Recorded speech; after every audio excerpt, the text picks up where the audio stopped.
5, Jacksonville. He's Hacker. Talk about a fried egg. I lasted about 5 minutes out there. I said, to heck with this. I'll do this in the morning. And I don't have any inside information. The lady that did it, she got in there.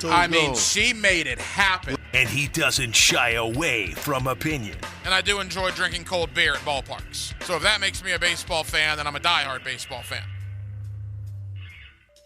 It's Hacker After Dark on 1010XL.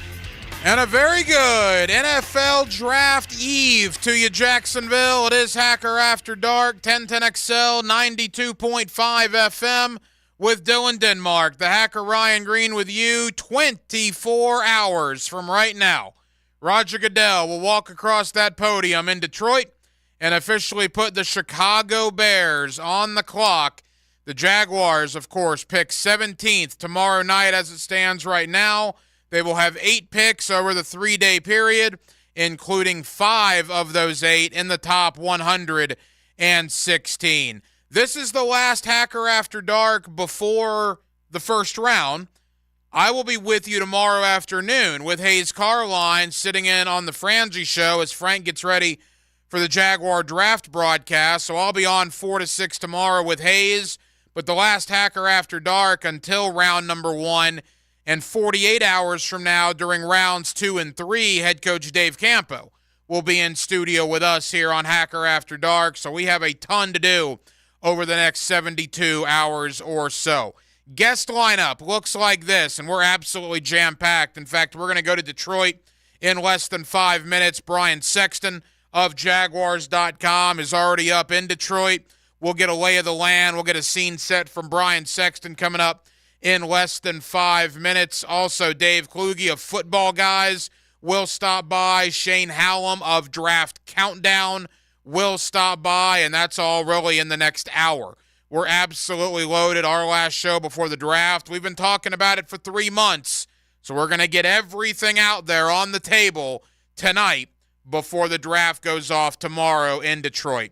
Every night here on Hacker After Dark, we do kick it off with a big deal of the night. And Dylan Denmark. Let's do that right now. Time now for the big deal of the night. What's the big deal? What is the big deal? No big deal. It is a big deal. On Hacker After Dark. Again, Brian Sexton, Jaguars.com, moments away up in Detroit. Big deal of the night. I've gone back and forth over the days and the weeks and even the months that we've been talking draft. I was on the wide receiver train for a long time. I've been on the Jared Verse or edge pass rush train for the last couple of weeks. And I'm still semi on that train. But I think I've come around to the realization that if you look at the Jaguars and their biggest need on this team, it is cornerback. I don't like that necessarily, but that is the facts. They're better at wide receiver, in my opinion, than they are corner. They're better on the D-line, in my opinion, than they are at corner. And you got 2 really good corners in Terry and Arnold and Quinyon Mitchell. If one of those guys is there tomorrow night, to me, it's an absolute no-brainer. A no-brainer. If both of those guys are gone, then you have to ask the question, is Cooper DeJean of Iowa worth the 17th pick? Is Nate Wiggins of Clemson worth the 17th pick? Is Kool-Aid McKinstry of Alabama worth the 17th pick? Can you trade down? I think, and I've said this all week, the betting favorite going into tomorrow night is corner for the Jaguars. I believe that to be the case, and I believe whether it's at 17, whether it's a move up a couple of spots, or whether it's a move back a couple of spots, I believe by the end of tomorrow night, the Jaguars will have a brand new cornerback on their roster, and in using a first-round pick on said corner, he will be relied on to contribute in a big way. In a perfect world, it's either Terry and Arnold or Quinyon Mitchell. If both of those guys are gone, whether it's Kool-Aid McKinstry, whether it's DeJean from Iowa, whether it's Wiggins from Clemson, I believe one of those 5 will be a Jacksonville Jaguar in a little over 24 hours from now. Having said all that, we got a heavy guest lineup tonight. Let's get it started up in Detroit. Just a couple minutes ago, I got off the phone with Brian Sexton of Jaguars.com. He joins us up in Detroit to give us a lay of the land 24 hours out from the NFL Draft. Let's ring up another guest on the All-Pro Roofing phone line. Back here on 1010XL and 92.5 FM in the city of Jacksonville, we are now less than 24 hours away until Roger Goodell walks across that stage up in Detroit and officially puts the Chicago Bears on the clock with the number 1 pick in the draft. Of course, the Jaguars will pick 17th tomorrow night, and they have 8 picks in total, including 5 in the top 116. Brian Sexton of Jaguars.com is already up in the Motor City, up in Detroit, and he joins us here on 1010XL. Brian, how we doing? Good, Ryan. How are you? Brian, we're good. Thank you for joining us again this week. And all right, give us a lay of the land. You've been in Detroit now for over 24 hours. What's the vibe up there heading into tomorrow evening? Well, I'm going to sound like a Floridian. First of all, the vibe is, why couldn't this be in Vegas? It's cold. It's 40 and windy. No, I just got back from the Play 60 event where the prospects go out and work with kids and Special Olympians. And in talking to the media, the vibe is, and Daniel Jeremiah and Charles Davis in particular, from the NFL Network, is that the Jags are one of those teams that's going to get their guy if they want a corner. There's so much activity about moving up for quarterbacks, right? For J.J. McCarthy, there's a couple of different teams, who are investigating Bo Nix, and there's some surprises, but they're all around the quarterback, which means that you're going to see good players slide down the board. Offensive and defensive linemen slide, between 9 and say 14. That's also going to push the corners back. So a team like Philly and Howie Roseman, who's been reported to be looking to move up to get their guy, he might not have to. He might be able to sit there and just take the next pick that comes his way. So the corner market, it's not incredibly deep, but there are 4 or 5 guys that fit between, say, 15 and 32, and that could put the Jaguars in a position to just sit there and get their guy. Brian, 30-plus years for you covering the NFL, 20-plus years for me. We've seen a lot of NFL drafts combined. You bet. And every time this happens, it doesn't happen. And what I mean by that is Quinyon Mitchell, Brian Thomas, Terry and Arnold, all 3 of those guys have been mocked to Jacksonville over and over and over and over. And yet more times than not, come draft night, when the commissioner goes up there, the Jaguars take somebody that maybe we haven't talked as much about or anything about. Do you believe that's the case, or do you think, unlike years past, it is going to be one of the guys we spent an awful lot of time on here as of late? Well, I mean, the surprise could be that it's Nate Wiggins, right? That all the buzz is wrong and that corner is a valuable position. And Arnold and Mitchell are and both, I talked to both of them this morning. Arnold and Mitchell are a notch above the rest of the corners. Impressive guys. Arnold from Alabama and from John Paul II High School in Tallahassee. Mitchell from Williston, Florida. Both of them are sturdy guys. Mitchell with such impressive speed. You could play him at press, and if he gets beat at the line of scrimmage, he's got the speed to make it up. Arnold he played at Alabama where, Nick Saban was involved in his meetings and in his practices like no other position. So those 2 guys could go early, which would leave you with a choice between Cooper DeJean, who's a guy that I talked about the other day on your show, and Nate Wiggins, the kid from Clemson, who's long and lanky. He's got the length that defensive coordinators like. And I posed the question back to a guy, and he said, hey, look, it was to Daniel Jeremiah. He's got the speed that if he gets beat, he can make it up, and the length that he can make it up. So maybe there's a guy like Nate Wiggins. And we know that, Doug Peterson has a really strong relationship with Dabo Swinney. Who knows if that is the case? Also, you can never have enough pass rush, right? And Latu from UCLA is another kid that I talked to this morning.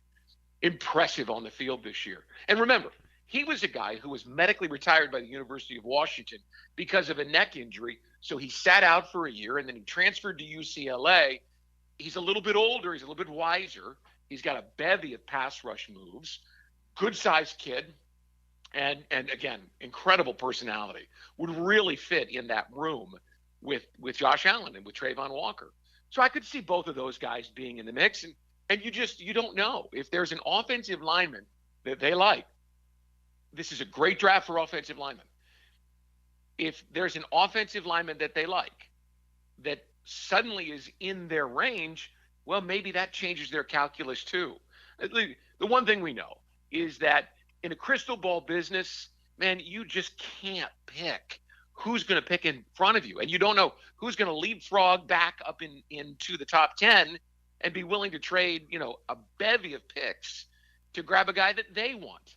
I'll give you a name. If there's anybody that someone's willing to trade up for besides a quarterback, there is a lot of activity around Rome Odunze, the wide receiver from Washington. Mm-hmm. People love him. And Charles Davis was telling me today that they had to turn the lights out on him. The NFL Network had to turn the lights out on him at the Combine because he hadn't gotten the 3-cone drill that he wanted.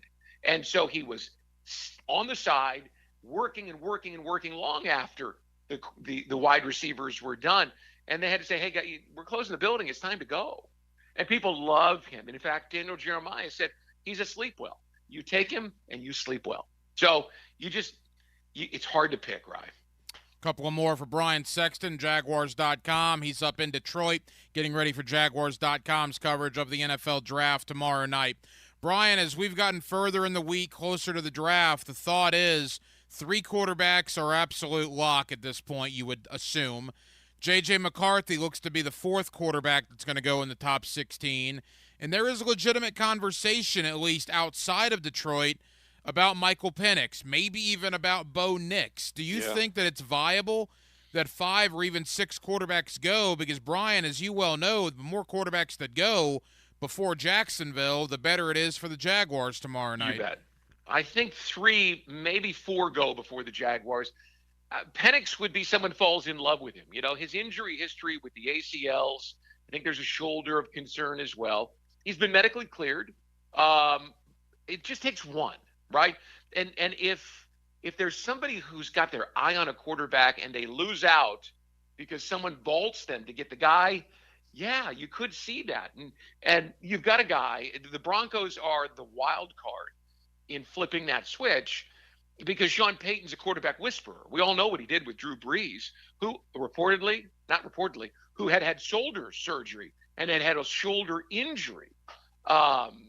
So, yeah, you could absolutely see a Penix or a Nix, whichever one he likes best. Remember, his philosophy was always, if you like a guy, go get him. Well, they're sitting in a spot where they might just be able to sit there and get their guy. And, of course, all the smoke screens that are out. I think it's very likely that you will see 4 quarterbacks. I think it's likely that you'll see 5. I don't think you'll see 6 before the Jaguars. That would be a dream come true, because somebody would be sitting there for them that they didn't anticipate.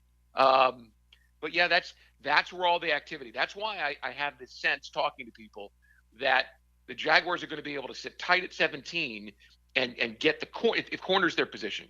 I'm assuming it is, and by the way, that's the buzz up here, is the Jaguars are all in on corner. So either they are, or they've done a great job of putting that message out there, that they'd be able to sit tight and get a guy that they want, because the quarterbacks churn at the top of the draft, and teams that are angling to get in position to get the next one might create a downflow that works to their advantage. I've changed my thought on that. I agree that corner is where they're going to go. I didn't think that probably a week and a half ago. I do now. I believe it will be either Terrion Arnold or Quinyon Mitchell if they're there. If both of those guys are gone, we'll see about DeJean or McKinstry or Nate Wiggins. The Brandon Ayuk stuff won't go away. You talk about Daniel Jeremiah. He was the guy earlier today that basically, I won't say linked the Colts and the Jaguars, but he mentioned the Colts and the Jaguars and the Brandon Ayuk stuff. A lot of people here have taken notice of that. I for the life of me, Brian, do not imagine a scenario where either Brandon Ayuk or one of those top 3 receivers is a Jacksonville Jaguar in the next 24 hours. What are the chances of that, or do people need to wrap their mind around the fact that that's a long shot?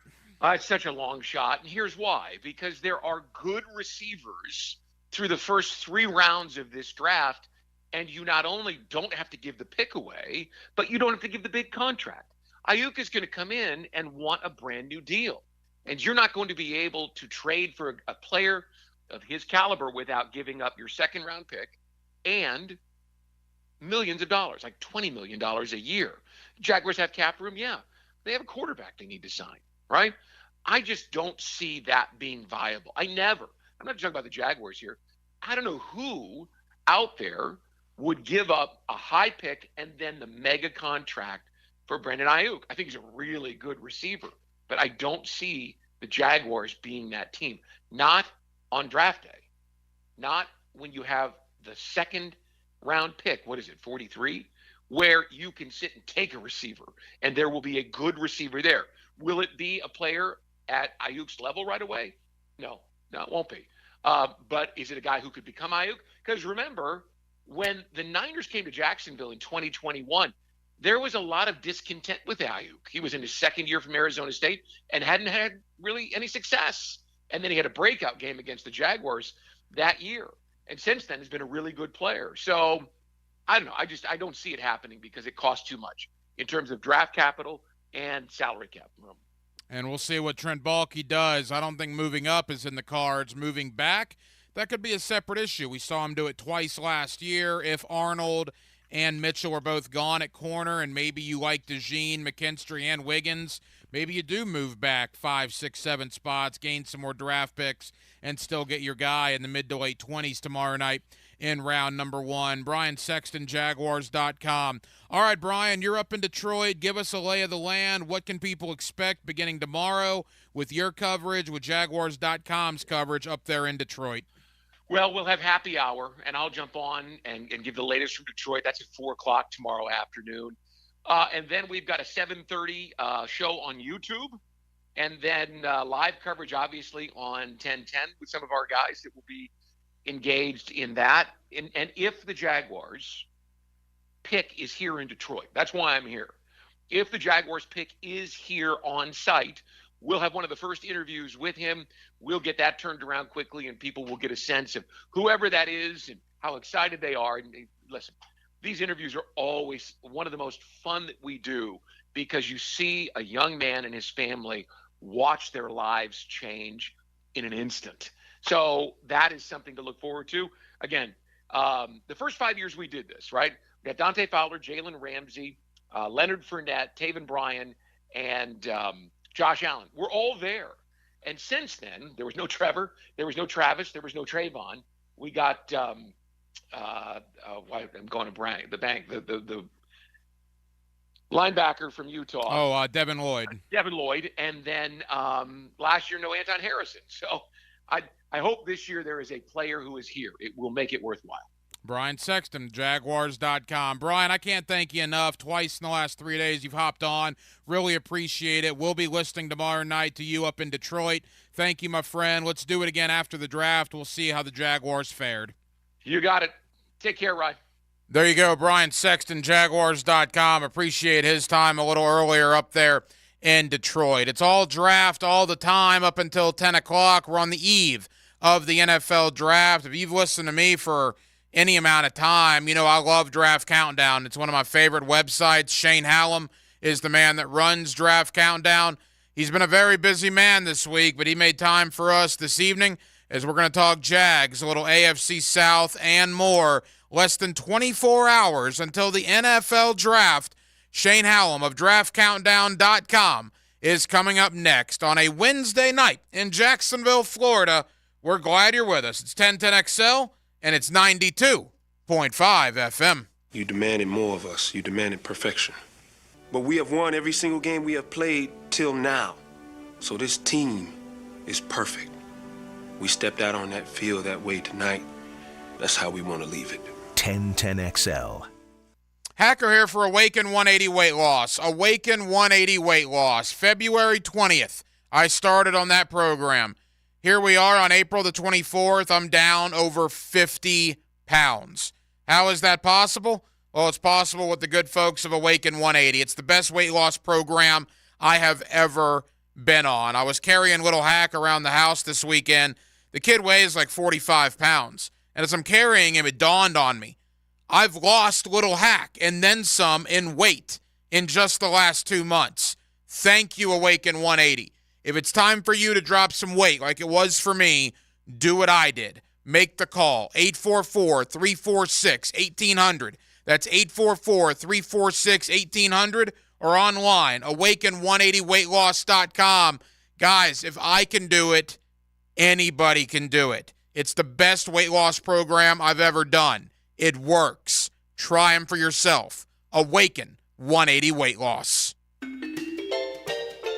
Wintertime at the Blue Crab Crab House. You know what that means. Time for oysters. Buy them by the tray, broiled, half shell with Romano cheese, wine topping, or fried. And of course, each and every Wednesday, $1 oysters at the Blue Crab Crab House. Serving Northeast Florida since 1996. Make reservations by calling 260-CRAB. Jacksonville's best, the Blue Crab Crab House, off of San Jose on Jewington Creek Road. Bueller Air Conditioning presents Are You Cool? Today's challenger, a corporate management manager from Jacksonville, Florida. Meet Les Blankston. Yeah, hi, Bob. That is a remarkably beige suit there, Les. Tell us, why are you on the show? Well, I just replaced my old air conditioner with a new one from Bueller, and I'm just so comfortable these days. I wondered, am I cool now? Let's find out, Les. Go ahead and spin the wheel.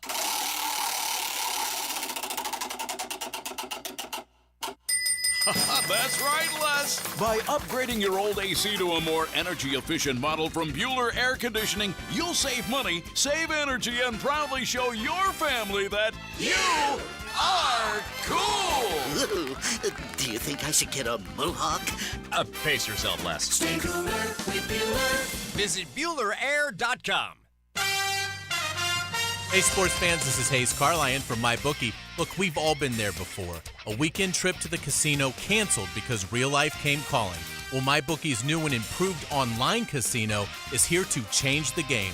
Dive into a truly realistic casino experience featuring the latest in slots, progressive jackpots, and live dealer action, all from the comfort of your own home. I love the live casino. The roulette is awesome. It's so easy and so much fun. Just go to MyBookie and click Live Casino at the top. You'll find live dealers ready to deal or spin just like you're at the casino. The MyBookie Casino provides a Las Vegas experience when the action is in your hands. Start at MyBookie today with a generous sign-up bonus using promo code 1010XL, and a revamped loyalty program ensures a host of exclusive VIP perks. So sign up and hit the casino with promo code 1010XL. The more you play, the more you win. Only with MyBookie. Imagine waking up this time next week and being 100% debt-free from credit cards, car loans, and personal loans. Hey, Prosser here. Loan Pronto's Equity Express line of credit can make it happen. Homeowners are turning their home equity into cash almost instantly. With Loan Pronto's AI-based system, you can get approval in about 10 minutes with almost no documentation, no appraisal, and no hassle. You can get hundreds of thousands of dollars out of your home. Use that money to pay off all your other loans. The average homeowner saves over $850 a month doing this. Listen, your home value's way up. You can use that to wipe out all those credit cards. Get some money for a home improvement. Literally hundreds of thousands are at your fingertips, and approval is just minutes away. So call now, 904-999-1508, 904-999-1508, or go to loanpronto.com. NMLS 1661781, subject to lender approval, equal housing lender. I'm Lauren Brooks, and we'll be live at Mr. Chubby's Wings for Draft Day, bringing you analysis from the heart of the action. Come and join us for lunch, noon to 2 on Thursday. It's Hummus and Heels at Mr. Chubby's Wings in Ponte Vedra. This is Hayes Carlyon for QC Kinetics. The future of medicine is here at QC Kinetics, the nation's leader in regenerative medicine.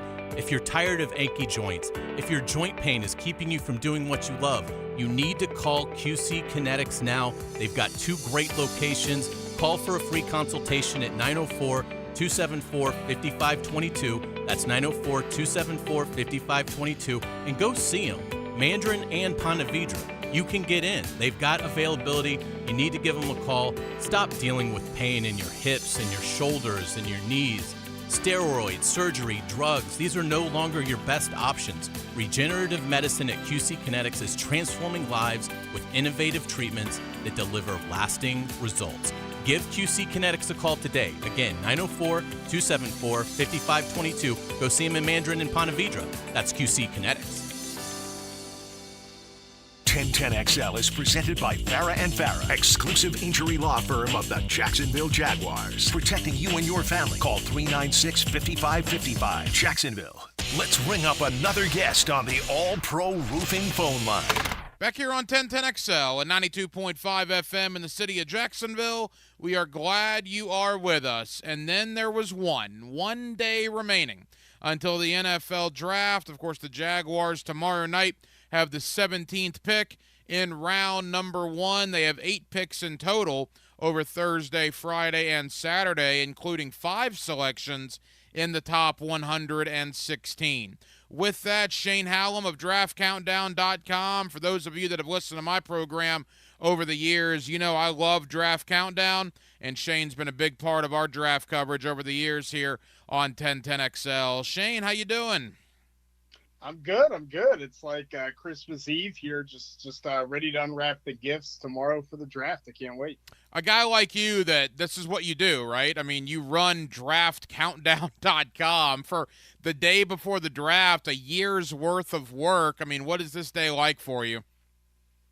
I mean, it's exciting. You finally kind of see your work pay off, and it's the busy week of finalizing the rankings, the mock drafts, and making sure everything's good to go and locked in. But it's just, you kind of get this sigh of relief when the draft starts. Like, here it is. This work's going to pay off here. So I'm excited to get to it and tweet and make content on the other side. And I imagine you get a couple of days off, and then it'll be the 2025 NFL Draft. You'll be full steam ahead. All right, Shane, here in Jacksonville, everybody's talking about corner. Everybody's talking about wide receiver for the Jaguars at 17. Before we really dive in, is that how you see it, the two biggest needs, corner and wide receiver for Jacksonville?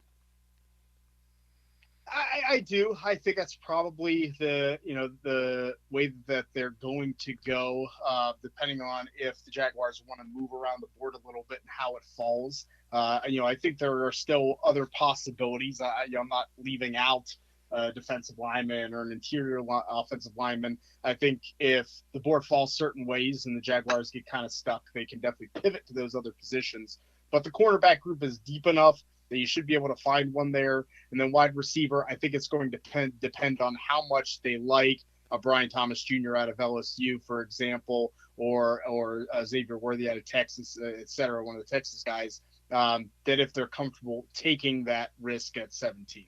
The two guys at corner that we hear the most about at 17 are Terry and Arnold of Alabama, Quinyon Mitchell of Toledo. First things first, odds that both or one of those guys are there at 17 tomorrow night. I would put it at about 20% that you get one of them there, at maybe 25% that there's one there.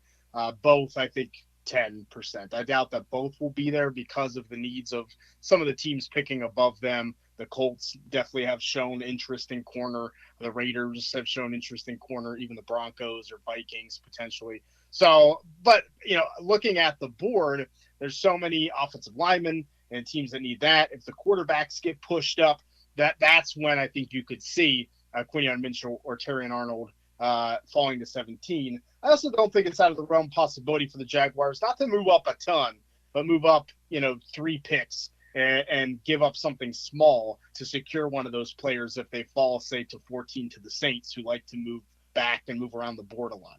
Shane Hallam, DraftCountdown.com.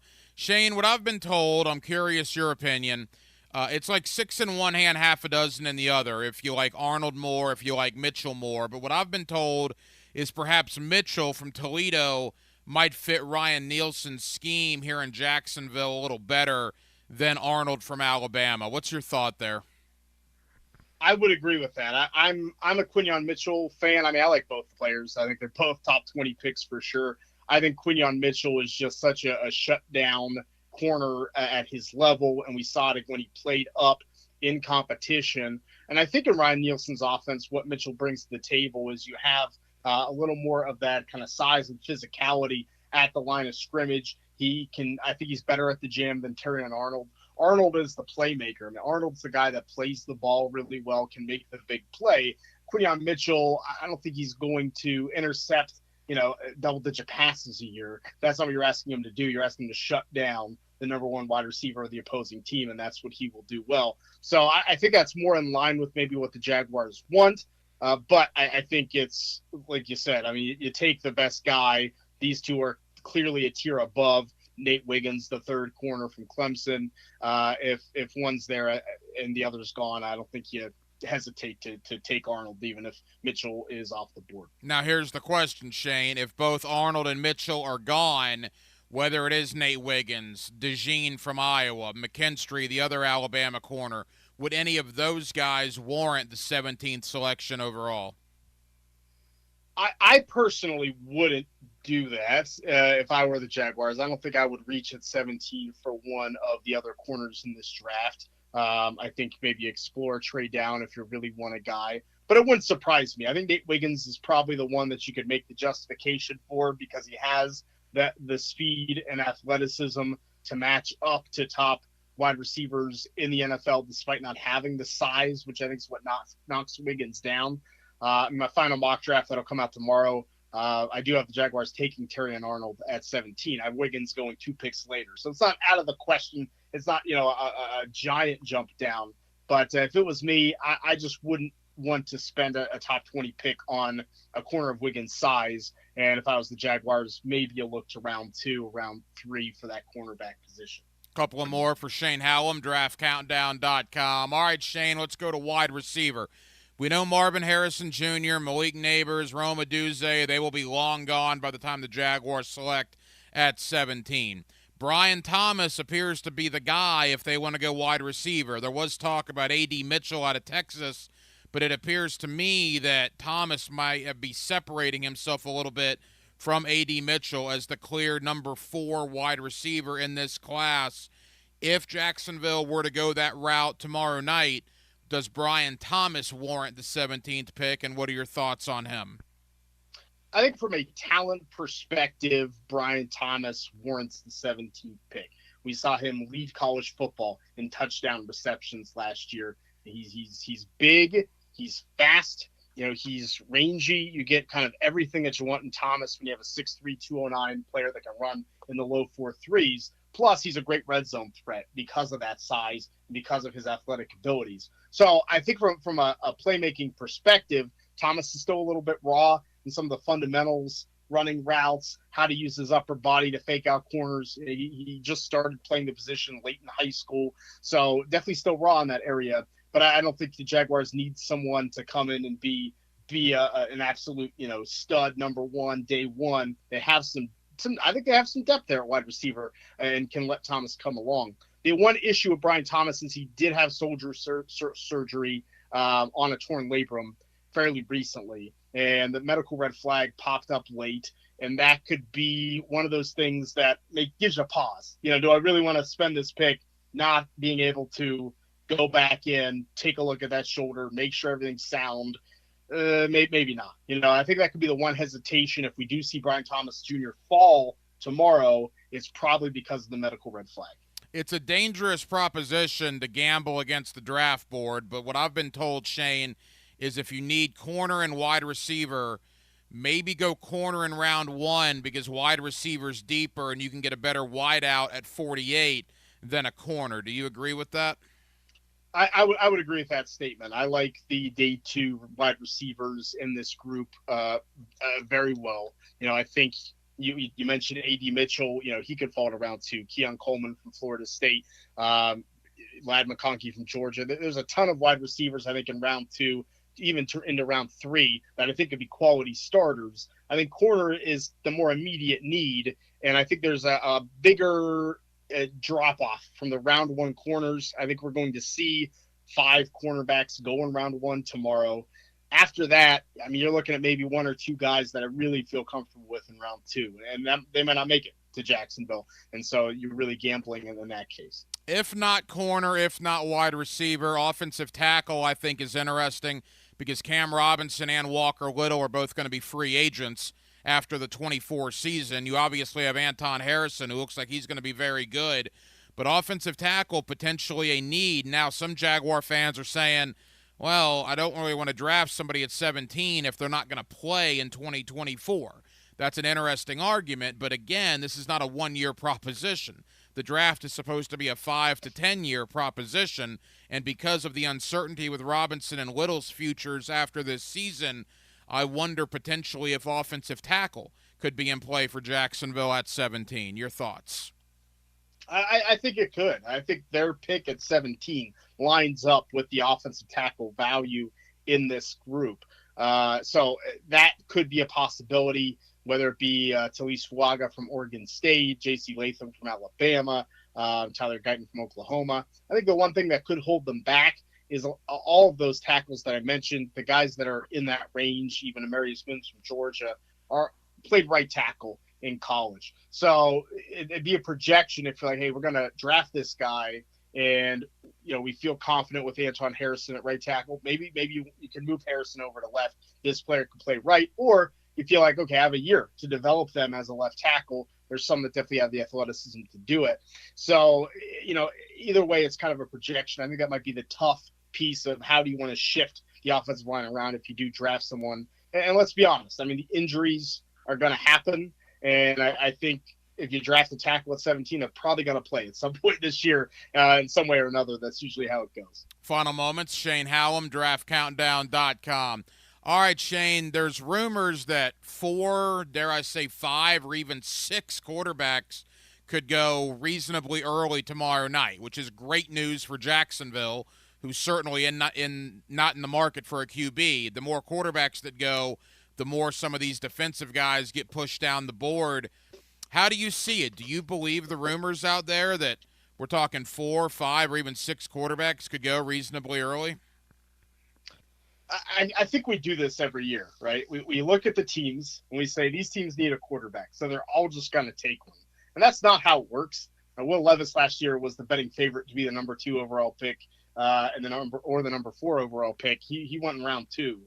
Teams aren't just going to reach because they need a quarterback. So I'm pushing back against it. I think we see the three big quarterbacks go in the top 3 picks, at least top 4 picks. Caleb Williams, Jaden Daniels, Drake May. I think J.J. McCarthy from Michigan, who's getting the buzz, he might go number 2. He's getting that late push, the smoke screen we always see at this time. I think he's still going to go relatively high. I am going 11 to the Vikings. And I think that's it. I mean, I think Michael Penix Jr. from Washington could sneak in, but I think it would be probably after Jacksonville's pick. I think Bo Nix from Oregon is not going to be a first-round pick no matter what. I could certainly be wrong there, but history has said that in this analysis, we kind of prop the quarterbacks up too much. They generally fall a little bit. So that might not be good news for Jacksonville if that happens. But if you get 5 or 6 in that top 15 range, I mean, then you're definitely going to get one of those top corners, almost certainly. As we begin to wrap up, Jared Verse is always my caveat, and he has been for the last couple of months. They don't have the biggest need at edge because of Trayvon Walker, Josh Allen. They signed Trevis Gibson. But to me, the idea of Jared Verse with Walker, Allen, and Armstead on that front 4 would be too good to pass up. The odds that Verse or Latu are there at 17 tomorrow night. I think one will be there. Probably one of those 2 goes earlier. I would guess Jared Verse goes a little bit earlier, but it's very possible that if teams pivot to the offensive tackle position or those corners that we talked about in Quinyon Mitchell and Terran Arnold go high, then probably one of Latu or Verse will be sitting there at 17. It could be difficult to pull the trigger, but we saw the Jets last year take Will McDonald, another pass rusher after drafting Jermaine Johnson in round 1 the year before. Now really having a huge need. You can't have enough of those players, and it can improve maybe the defensive backfield by having more pass rushers that can get to the quarterback. So I would not put it at 0%. I never put anything at 0% in the NFL draft. All right, Shane, as we say goodbye, realistically, obviously Marvin Harrison Jr., Malik Neighbors, that's not realistic. But at 17 tomorrow night, throw everybody in that we've talked about. Brian Thomas, Quinyon Mitchell, Terrian Arnold, Jared Verse, any of those offensive tackles, throw them all in a pot. If it's you tomorrow night and they're all available, who should Jacksonville take at 17? If it was me and I was sitting there, they're all available, I'm taking Quinyon Mitchell, the cornerback out of Toledo. I think he's the best fit, like we talked about. You have a player who has insane athleticism, a 99 percentile athlete. who not only shut down receivers in the MAC, but in their out-of-conference play, he was absolutely dominant. To me, you can't put a price on a shutdown number one corner. I don't need a guy to make 8-10 interceptions if he's not letting the ball get to the top guy on the opposing team. It's worth it. I think Quinyon Mitchell's that type of it's a high comparison, but he has that type of Darrelle Revis ceiling where he could just be on an island and shut a guy down. To me, I'm taking that all day if that's available at 17. Shane, tell the good folks here in Jacksonville about draftcountdown.com and the coverage you guys will provide tomorrow and through the weekend. Go to draftcountdown.com. I have my top 500 big board. I watched 2,200 players in this draft, so you can see my rankings for all of them. And then on the day of the draft, my 7-round mock draft will drop, and we'll have coverage all weekend long. And then my 2025 mock draft, 7 rounds, will drop the Tuesday after the draft ends. Shane Hallam, draftcountdown.com. Shane, I know you're busy, man. Thank you as always. Let's do it again after the draft. We'll see where all the dust has settled when it comes to the Jaguars and how they made out up there in Detroit. Really appreciate it, my friend. No, thanks for having me. There you go, Shane Hallam, draftcountdown.com. So there's one guy who thinks Quinyon Mitchell. That's where I'm leaning. Again, my caveat's Jared Verse, but I do believe Mitchell and Arnold at corner is a bigger need, and I think that's probably going to outweigh maybe best available tomorrow night. Now, if Arnold and Mitchell are gone, then we'll see, right? Then I think that shakes things up a little bit. Maybe a trade back could be in the works. I think it's more than likely if Jacksonville trades tomorrow, it's going to be a trade back like last year. Remember, Balky traded back twice last year. I don't envision a trade up. I think a trade back is possible if Terrion Arnold and Quinyon Mitchell are both off the board by the time the Jaguars come up at 17. Pro Football Network. Those guys have been with us for the last few months. Tony Catalini does a great job. In fact, he put out a 3-round mock draft earlier this week, and I really liked his 3-round mock when it came to the Jaguars. I'll have him tell you about that. Get his thoughts on the Jags and the rest of the AFC South. That comes up next. PFN, Tony Catalini, on the night before the NFL Draft. It's a Wednesday evening here on Hacker After Dark in the city of Jacksonville on 1010XL and on 92.5 FM. In your car or out of your car. Get me out of this car. Take 1010XL with you wherever you go. We're online and ready. By downloading our free 1010XL app. Available for all smartphones and tablets. Hey folks, Rick Ballou here for John's Auto. They've been a staple in Jacksonville going all the way back to 1985. At John's Auto, they service all makes, all models, cars, trucks, diesel, you name it. They do it, whether it's routine maintenance or a complete engine overhaul.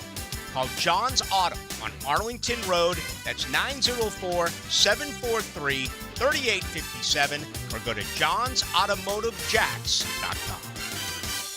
I spray and scrub, but the soap scum in my bathtub is still there. I spray and scrub, but the burnt sauce on my stovetop sticks around. Sprays can leave grime behind, but new Mr. Clean Ultra Foamy Magic Eraser combines the scrubbing power of an eraser with the cleaning power of Dawn to melt away tough messes on contact. Just wet, squeeze, and erase. Stop spraying, start erasing, and clean with more magic than ever with new Ultra Foamy Magic Eraser. Mr. Clean, Mr. Clean. Life isn't the same without live music. Players Grill Mandarin has Samuel Sanders performing covers and original music this Saturday at 8 p.m. Jam out with this local singer-songwriter while enjoying tasty food everyone can enjoy.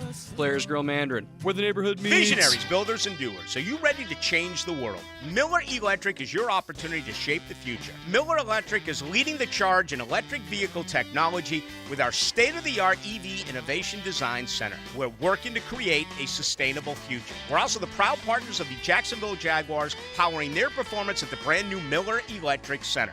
Miller Electric, we provide competitive pay, unbeatable benefits. Apply today. MillerCareers.com. Miller Electric, an equal opportunity employer. She's very comfortable talking sports and hanging out with the boys. Mia O'Brien here, still providing the best multimedia sports coverage in Northeast Florida on 1010XL radio, video, and social channels. All things Mia are driven by Arlington Toyota. Hold on tight because All Pro Roofing is unleashing some electrifying news. Brace yourselves for instant excitement. Instant roof quotes are here. Simply surf over to their website and hit the Instant Roof Quote tab. Boom! That's your ticket to a lightning-fast estimate. Head over to allproroofingllc.com.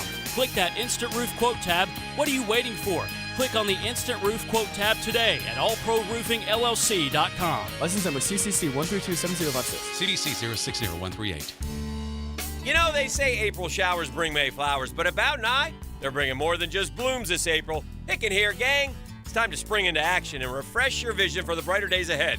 Don't let cloudy vision rain on your parade. From dry eyes and allergies causing irritation to cataracts blurring your vision, Bowden Eye can help protect what's important to you. If you're experiencing problems with your vision, call or visit BowdenEye.com to schedule your consultation. Bowden Eye and Associates, keeping the First Coast focused. This is your Mad Dads Update with Chapter President Donald Ford. Mad Dads is asking for good, committed men who want to be part of an organization that has been around for 17 years. We are a group that is part of the solution, not the problem.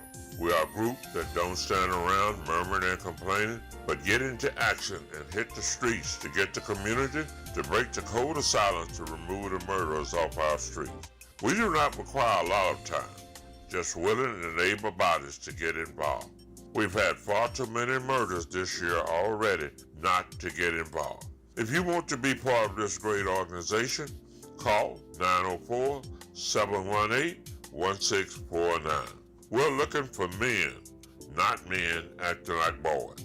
Hit me on Facebook and tell me what you think. For information about Mad Dad, go to Mad Dad's Jacksonville Chapter Facebook or MadDadsJacksonville.com. Hi, I'm Kamiko, the founder of Miko's Hot Chicken. When we started our family restaurant, we were also raising a family. But let me tell you, it wasn't easy. Our Chase Inc. card was there to reward us on all of our business needs. Now we have a thriving location, and we're hungry for more. With the Chase Inc. Business Unlimited card, you can earn unlimited 1.5% cash back on every purchase, so your business can go from here to possible. Chase for Business. Make more with yours. Real business owners compensated for their participation. Cards issued by JPMorgan Chase Bank and a member FDIC. Subject to credit approval. Terms apply.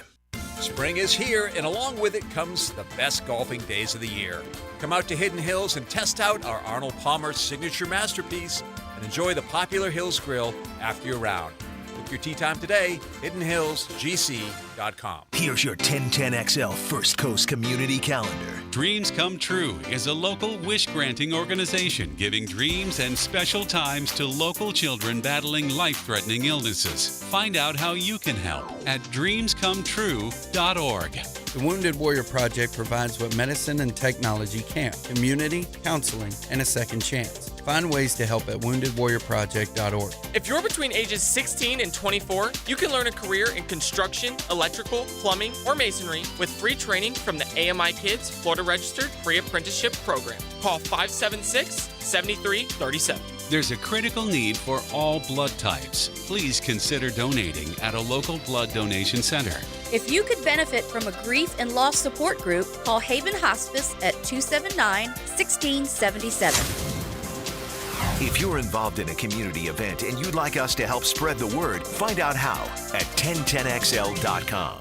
1010XL is presented by Farah and Farah, exclusive injury law firm of the Jacksonville Jaguars. Protecting you and your family. Call 396-5555. Jacksonville. Let's ring up another guest on the All-Pro Roofing phone line. Back here on 1010XL and 92.5 FM in the city of Jacksonville, we are glad you are with us. Thursday night, the NFL draft kicks off up in Detroit. The Jaguars have 8 selections as it stands right now, including the number 17 pick in round number 1. What will they do with round 1? And they have 5 picks overall in the top 116. There's a lot to dive into with that. Tony Catalina of Pro Football Network. He's always kind enough to join us here on 1010XL in Jacksonville. Tony, how you doing? I'm good, Ryan. Thanks for having me, man. Hey, Tony, always appreciate the time. I know how busy you are, particularly this time of year. All right, the week is finally here. In fact, we're hours away from the NFL draft. For a guy like you that's done a lot of mock drafts over recent time, how exciting is this to finally see what happens on Thursday night? it really feels like a culmination of everything, right? You can go every week and you do a mock draft. You try to get the best information you can, put it all together and make sense of it. But you finally get to this point and you can almost like sit back and relax and just enjoy it. And like you said, at the end of the day, it's all educated guesses and trying to do what you can. But, it's going to be a fun weekend. Tony, here in Jacksonville, the thought has been since free agency, corner, wide receiver, or wide receiver corner. When you look at the roster here in Jacksonville in totality, where do you feel the biggest need is? Is it corner or is it wide receiver? I think corner is probably the first thing that pokes out to me when I think about it. I know they added Gabe Davis at wide receiver, and it's something, but it's not going to, cover up all of the needs there. So I think you're right on the money. Both of the two spots you can really interchange. Depends on how the board falls, right? I mean, we're going to talk about it here in a minute, but, there could be a situation where they come around and wide receiver might be the smart pick and vice versa. It could be cornerback. So when you're looking at it, it's a good draft to have both of those needs. But as we sit here head into night one, I think that's kind of where the Jaguars' mind's at. The two defensive backs that have been talked about the most here, Tony, Terrion Arnold from Alabama, Quinyon Mitchell out of Toledo. In fact, in your last mock draft that you did earlier this week, you had Quinyon Mitchell out of Toledo going. What I've been told is, and I've been told this by numerous people, I'm curious your thoughts. It's 6 in one hand, half a dozen in the other, what people think of Arnold and Mitchell. Some like Arnold better, some like Mitchell better. But Mitchell may be a better fit in Ryan Nielsen's defense here in Jacksonville. Do you agree with that? I would. And personally, I mean, I'd love Terrion Arnold, but Quinyon Mitchell is probably my favorite cornerback in the entire draft. I mean, the guy is an elite athlete. He does a lot of things well. I mean, he's strong. He's got a good frame, plays with good fluidity. And you're right. He'll fit right into that Jaguar system. So if there's a world or a possibility where both is sitting there, I probably think that the Jaguars lean to Mitchell here, in my opinion. Tony Catalina of Pro Football Network here with us on 1010XL in Jacksonville. Quinyon Mitchell, a small school, obviously the Mid-American Conference compared to Terrion Arnold at Alabama. Mitchell is, from what I've been told, maybe not, raw is not a good word, but maybe more of a project because of Toledo, but maybe you could do more with him down the road. Do you see Mitchell as having a higher ceiling than Arnold? Maybe not the guy Arnold is now, but potentially a higher ceiling in 2 or 3 years?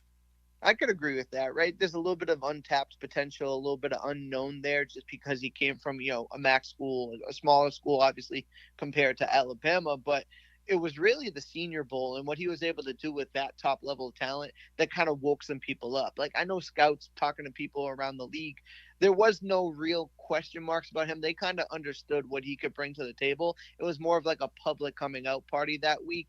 But you're right. Like, he's somebody that kind of rose with the boards, maybe with the media mock draft guys, but not so necessarily the NFL dudes who kind of knew who he was already. So you think Mitchell over Arnold for the Jaguars. I'm assuming that means if Mitchell's gone, you would be fine if the Jags took Arnold at 17. I would. And everything I say about Mitchell in a positive light, I feel really good about Arnold, and I don't want to take anything away from that. Like, I think if the Jaguars are sitting there and those are a couple of their options, I think you feel really good about that situation. Now, here's the question, Tony. If both are gone and the Jags still have that need at corner, Cooper DeJean, Kool-Aid McKinstry, Nate Wiggins, are any of those guys, in your opinion, worthy of the 17th pick? If you're talking pure athletic traits, I love Cooper DeJean. I think he can do multiple things. But for next up for me, it probably would be Nate Wiggins. I think he's one of those guys that could come in. I've mocked him to Jaguars a few times this offseason. I think he's another guy that could play well. But as far as I go, they're probably just another tier below, but taking nothing away from them either. Tony Catalina of Pro Football Network. All right, if it's not corner, Tony, wide receivers getting a lot of talk. Now, you had the Jags going wide receiver in round 2 in your mock draft. Xavier Legette out of South Carolina, which personally I would love that, by the way. But in talking about round 1, a lot of talk about Brian Thomas and A.D. Mitchell. The thought is Marvin Harrison Jr., Malik Neighbors, Rome Odunze are all going to be gone by the time the Jags pick if they stay at 17. And it seems to me in the last, say, week or so that Brian Thomas might be separating himself from A.D. Mitchell a little bit as the clear number 4 in this draft. What are your thoughts on Brian Thomas? I would agree with that, right? I think there's obviously, like you mentioned, there's a top tier 3 guys. Brian Thomas was lumped in there, like you said, with the A.D. Mitchells. Maybe Xavier Worthy's got bumped up after his combine performance. But you're right in the sense that Brian Thomas Jr. he's separating himself amongst the pack in that second tier. So what does that mean? Is he a top 20 guy? I mean, I had him mocked at a few places in the mid-20s earlier, and it just didn't seem low enough for him, right? I think some people think he's going to be in the 15 to 20 range. And, at that point, you got a conversation to be had if you're Jacksonville. And I know a lot of people that feel really good about his prospects. So, I mean, of the tier 2 guys, he's definitely the cream of the crop. Is there a player comp for Brian Thomas? I know it's hard. I don't mean to put you on the spot, but I mean, you think LSU, you think Jefferson and Chase, and I don't think he's that. I think Malik Neighbors potentially might be that. But is there anybody in the league or anybody that comes to mind in recent drafts that you could comp Brian Thomas with? It's interesting. You're looking at it, the comps, it's tough, right? Like, when you kind of look at it, I'm trying to think of somebody that makes the most sense here. He's a big body guy, right? Being 6'4", you kind of look at some of these other, I don't know, man. Off the top of my head, I can't really think of somebody that kind of fits the profile. Maybe like a Mike Williams a little bit, just from the size and the strength standpoint. But even that's not a perfect situation. But I would say he's unique in his athletic traits and his abilities. And, you can always use a guy with that size and that stature. I think one of the more interesting comps I saw for Brian Thomas, and with all due respect to this guy, they said he could be a much better version of Martavis Bryant. Now, Martavis Bryant had a couple of years where he was very good. Obviously, he had some issues that didn't work out for him, but there was a while there where Martavis Bryant was pretty good, and that was the interesting comp I saw for Brian Thomas. So you would be fine with Brian Thomas going 17 to Jacksonville? You don't think that would be too high? No, I don't. As you kind of hone in on your information, you talk to some people around the league, and you can really tighten up your board a little bit. I thought I had Brian Thomas as low as, for full transparency, I had him like high 20s at one point. And then, from talking to people, they're like, he's probably a little closer to the, the 17, 15, 20-ish range. So I think us in the media kind of got on him a little later, which is kind of crazy to say because he played with Jaden Daniels and Malik Neighbors, but he's a kid that is rising up the boards a little bit right now. Couple of more for Tony Catalina of Pro Football Network. Now, if the Jaguars have needs at corner and wide receiver, Tony, it seems to me maybe take corner in round 1 because wide receiver is a little deeper, and whether it is a Xavier Legette, potentially a Keon Coleman, a Ricky Pearsall, somebody like that, you could get in round 2. Do you think that's accurate? Wide receiver is deeper, so if you have a need at both, corner would be the safer route to go in round 1? I 100% agree. I think when you look at it, right, I think the top end corner guys are really interesting. Like we mentioned them, like 5 guys, Nate Wiggins, Cooper DeJean, all these guys that we just talked about. If you get one of those, you feel good about it in round 1. But as you look into the second round wide receivers, third round wide receivers, you feel pretty good about it. Like Malachi Corley out of Western Kentucky. I think Lad McConkey's probably going to work his way into the front end of the second round. So that second tier of wide receiver, even into the third tier, is deeper than where the cornerback spot is for me. And the gap between is not as steep at wide receiver as compared to maybe cornerback is. One of the great things for Jacksonville and a team like Jacksonville, Tony, is word coming out today is that 5, maybe 6, dare I say, quarterbacks could be going in the top part of round 1. I think that's a little ambitious, but I think certainly 4 at this point's a lock. And then we'll see about Michael Penix and Bo Nix. And the more quarterbacks that go off the board, the more offensive tackles and wide receivers that go off the board keep pushing those defensive guys down to a team like Jacksonville at 17. Yeah, I mean, everybody around the league that isn't looking for a quarterback is hoping for that, right? Let's make every pick in the front end in front of them be a quarterback. If somebody trades up like Minnesota, or we're talking about, even Las Vegas moving up, everyone's going to be happy for that, right? So I think you're right. I mean, at one point in time, early on, I'm like, all right, there's only got to be 3 quarterbacks. We know who they are. But now J.J. McCarthy sneaks in. Michael Penix sneaks in. Bo Nix is getting talked about with a fit in the first round. So you're right. I mean, you're sitting here and 6 of the first 32 picks being quarterbacks. Everyone around them is feeling really good about that. And with that, I mean, look, Jared Verse has always been my caveat for the Jaguars. I think wide receiver and DB are the 2 biggest needs. Having said that, the idea of Trayvon Walker, Josh Allen, Eric Armstead, and Jared Verse would have me thinking. What do you think the odds are, Tony, that Jared Verse would be available at 17 on Thursday night? You know, he's really interesting because when I first started looking and doing these exercises, I had him as a top 15 guy, like solidified. But then as you talk a little bit, you see that, you know, maybe he's kind of got a little bit pushed down the board, maybe whatever the case may be, a little bit of fatigue. You wonder how much of it is real and how much of it is just talk. So I'd venture to say that the chance that he's there is probably less than 50%. But you're right. If he's there, he's a guy that you can throw and plug into that defensive line and feel really good about adding another, dominant pass rusher to that group. All right, Tony. Again, Tony Catalini of Pro Football Network. If we wrap up, all right, let's talk about everybody that's realistic. Obviously, Marvin Harrison and Malik Neighbors, those aren't realistic. But of the guys we've talked about, whether it's Brian Thomas, A.D. Mitchell, Jared Verse, Quinyon Mitchell, Nate Wiggins, Terrion Arnold, all the guys, lump them all in. Who would you go with if they're all on the board at 17 Thursday night for the Jaguars? To be honest with you, it sounds like I'm, sticking to my board here, which is, you'll see a lot of people say that this weekend. I love Quinyon Mitchell for the Jaguars. I think I've had him mocked to you guys for a long time. He's somebody that I'm really impressed with. I mean, I'm excited to see because I think he's going to catch a lot of people by surprise. They think this Mac kid, what is he going to do against NFL talent? But he's big, he's strong, he makes plays. I really think he's going to come in and be a day one fan favorite in Jacksonville, and I think he's going to match the production with the hype. So for me, I'm going to stand pat and say Quinyon Mitchell at 17, man. That's a solid selection for me. Tony, final question. Give us a surprise on Thursday. Somebody that's going to go way earlier than expected or somebody that's going to plummet a lot farther than expected? It's funny. I've been hearing this, and I don't know how much is the validity in it, but you only hear the rumblings, and you try to hope it's not smokescreen. The Bo Nix and Sean Payton infatuation is interesting. I wonder, I know they got Zach Wilson, but if you look at that room, that quarterback room is probably the worst in football right now.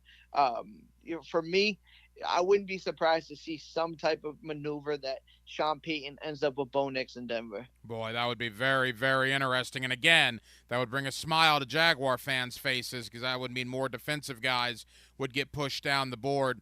All right, Tony, tell the good folks here in Jacksonville about Pro Football Network. I know you guys will have a ton of coverage here beginning on Thursday.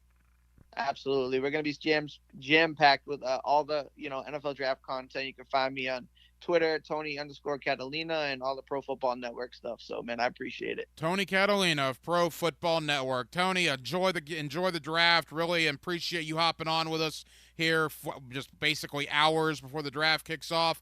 Brother, let's do it again after the draft. We'll see where the dust is settled when it comes here in Jacksonville. Thank you, my friend.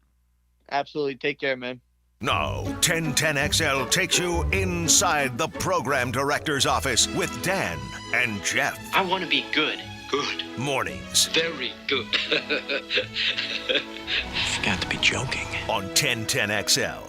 I'm here with Danny Van Sickle, director of the Electrical Training Alliance. Danny, tell me about your program. Hey, Rick, we're a 5-year electrical apprenticeship. Our students start out making over $40,000 a year, and right now graduate making over $90,000 a year, including benefits. There is no tuition or no student debt. You just have to apply and get accepted. Did you say no tuition and no student debt? You heard that right, Rick. Once you're accepted to the program, your only cost are the books and the course fees. About $800 a year. That sounds like an amazing opportunity. How can I learn more? Just go to etajax.org, and you can apply there. Apply by May 23rd. Hacker here, fresh back from a visit with my doctor, and guess what? My A1C is all the way down to 5.5, so I'm no longer pre-diabetic, thanks to dropping 50 pounds so far with Awaken 180. Let that sink in. In just 8 weeks, I've done a complete 180 with my health, and man, is it life-changing. I guess that's why they named it Awaken 180. People like me, Mike Dempsey, Matt Hayes, and all the other clients had an awakening. Maybe it was a doctor visit. Maybe it was reaching the last notch on your belt, or the realization that you kept referring to everything as, well, I used to be able to do that. Whatever the situation, we all decided to do something about it and made a 180 thanks to Awaken 180. We're not doing it with medications or by working out or starving ourselves. We're eating to lose weight, and we're learning how to keep it off all the way. What's stopping you? Make the call. 844-346-1800. That's 844-346-1800 or at awaken180weightloss.com.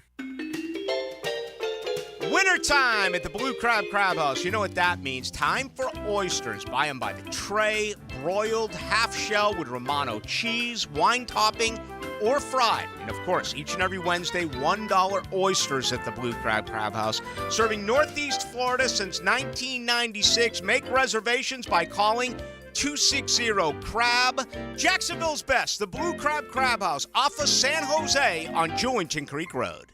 Home of the Jaguars. WJXL AM Jacksonville Beach. WJXL FM Jacksonville Beach. It's about time for a technology support company to speak the language of your business and have local people who actually answer the phone when you need answers now. It's time to call Total Business Systems. Whether your company needs managed IT services, video surveillance, or voice and data wiring, discover why Total Business Systems is on the Jacksonville Business Journal's Fast 50. Call 604-6900, 604-6900, or jacksitexperts.com. This is Hayes Carline for QC Kinetics. The future of medicine is here at QC Kinetics, the nation's leader in regenerative medicine. If you're tired of achy joints, if your joint pain is keeping you from doing what you love, you need to call QC Kinetics now. They've got 2 great locations. Call for a free consultation at 904-274-5522. That's 904-274-5522. And go see them, Mandarin and Ponte Vedra. You can get in. They've got availability. You need to give them a call. Stop dealing with pain in your hips and your shoulders and your knees. Steroids, surgery, drugs, these are no longer your best options. Regenerative medicine at QC Kinetics is transforming lives with innovative treatments that deliver lasting results. Give QC Kinetics a call today. Again, 904-274-5522. Go see them in Mandarin and Ponte Vedra. That's QC Kinetics. 1010XL is presented by Farah & Farah, exclusive injury law firm of the Jacksonville Jaguars. Protecting you and your family. Call 396-5555. Jacksonville. Hacker After Dark on 1010XL. All right, busy first hour, 1 hour to go. We're with you till 10 o'clock tonight here on 1010XL and on 92.5 FM, Hacker After Dark. Coming up in less than 10 minutes, Dave Kluge of Football Guys, talk more draft, a little bit on Jaguar offseason as a whole and what it means leading in to tomorrow, Friday, and Saturday up in Detroit. Also, Rick Saratella of the NFL Draft Bible. I've had Rick on for years. He's a character. There's no question about that. And he'll join me towards the bottom of the 9 o'clock hour. Interesting developments in the NBA playoffs tonight. 8.5 minutes to go in the fourth quarter. Miami, the 8 seed, leads Boston, the 1, 90-81. A 9-point lead for Miami, 8:20 to go. Looking to even that series at a game apiece. Remember, Miami eliminated Boston last year after Miami had to play in the play-in. Sound familiar? Miami had to play in the play-in this year, and they are up 9 in Game 2. 8 minutes to go. Looking to even the series at a game apiece. Later on, the Pelicans and the Thunder, Game 2. All right, our final Hacker After Dark until Friday. The head coach Dave Campo will be in studio with us on Friday for rounds 2 and round 3 of the NFL Draft. Reminder, I will be in with Hayes Carline tomorrow, sitting in on the Frangie Show from 4 o'clock until 6 o'clock as, again, we get you ready for round number 1 and the Jaguar Draft Party, which will be taking place down at Everbank Stadium tomorrow. Long way to go here, though, on a Wednesday evening. Rick Saratella, NFL Draft Bible. A little less than 30 minutes away. Coming up next, Dave Kluge of Football Guys. Let's talk Jags offseason. Let's talk AFC South offseason and what it all means.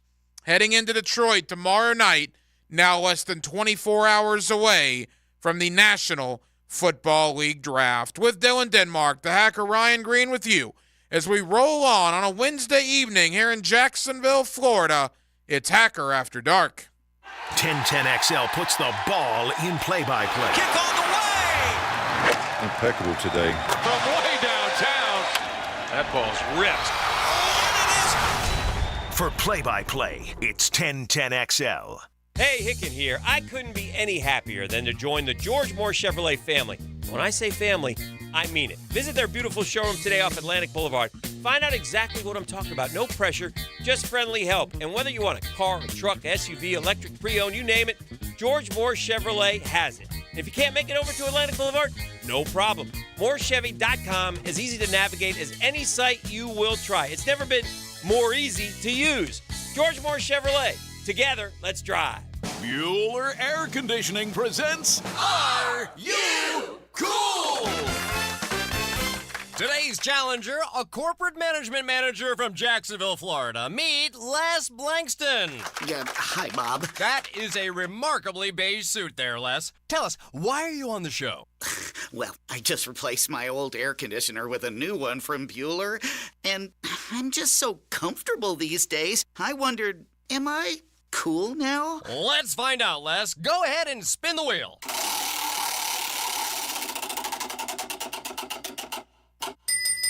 That's right, Les. By upgrading your old AC to a more energy-efficient model from Bueller Air Conditioning, you'll save money, save energy, and proudly show your family that you are cool. Ooh, do you think I should get a mohawk? Pace yourself, Les. Stay cooler with Bueller. Visit BuellerAir.com. Life isn't the same without live music. Players Grill Mandarin has Samuel Sanders performing covers and original music this Saturday at 8 p.m. Jam out with this local singer-songwriter while enjoying tasty food everyone can enjoy. Players Grill Mandarin, where the neighborhood meets. Time now for a medical recap. A health and wellness tip from Jaguars head team physician Dr. Kevin Kaplan. Rotator cuff tears are the most common overhead injuries I see. In order to avoid shoulder issues, make sure not to overload the front of the shoulder while also focusing on developing good scapular strength and maintaining flexibility in your lats. Proper hydration, nutrition, and supplementation are also crucial to joint and muscle health. Go Jag.